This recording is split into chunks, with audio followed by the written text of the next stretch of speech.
नमस्कार, आप देख रहे हैं प्रजातंत्र टीवी और मैं हूं आपके साथ पूजा यादव।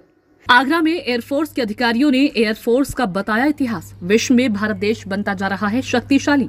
वायुसेना मना रहा अपना जन्मदिन। आगरा एयरफोर्स ने देश आत्मनिर्भर बन रहा है।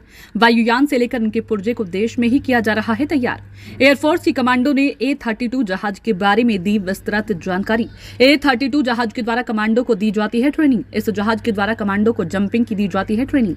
भारत और पाकिस्तान के विभाजन से पहले 8 अक्टूबर 1932 भारतीय वायुसेना की हुई थी स्थापना। आजादी के बाद सर थॉमस W. एल्महर्स्ट को भारतीय वायुसेना का बनाया था पहला चीफ एयर मार्शल। देश आजाद होने से पहले वायुसेना को रॉयल इंडियन एयरफोर्स कहा जाता था। आजादी के बाद वायुसेना के नाम में से रॉयल शब्द को हटाकर इंडियन एयरफोर्स किया गया।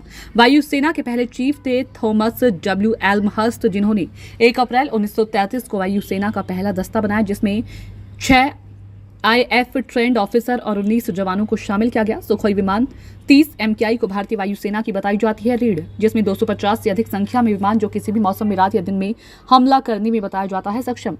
रूस की मिकोयांग कंपनी के द्वारा निर्मित MiG-29 विमान भारतीय सेना में निभाता है अहम भूमिका, जिसे 1999 में कारगिल युद्ध और 2019 का बालाकोट एयर स्ट्राइक वायुसेना ने इस पर भरोसा दिखाया। भारतीय वायुसेना ने 83 तेजस मार्क 1A विमान बनाने दिया ऑर्डर, जिसका वर्तमान में भी वायुसेना वर्तमान करती है इस्तेमाल। MiG-21 ने फरवरी 2019 में पाकिस्तान के F-16 लड़ाकू विमान को मार गिराया था। इस विमान ने दुश्मनों के अंदर खौफ पैदा किया। ठीक है, ये आपका जो होता है, ये आपकी कंट्रोल कॉलम है। इससे आप जहाज को उड़ाते हैं, लेफ्ट राइट टर्न कराते हैं। ठीक है, ये है आपके बाकी थ्रॉटल, जिससे पावर आप बढ़ाते हैं।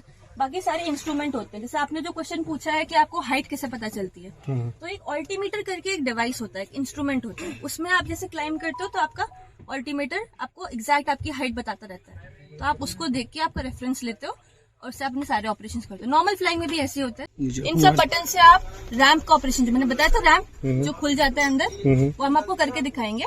अभी सबको डेमो देंगे, उसका एक लाइव वर्किंग डेमो। तो वहां पे उसको ऑपरेशन करने का जो तरीका होता है, वो सारे यहाँ पे इंस्ट्रूमेंट है आपका।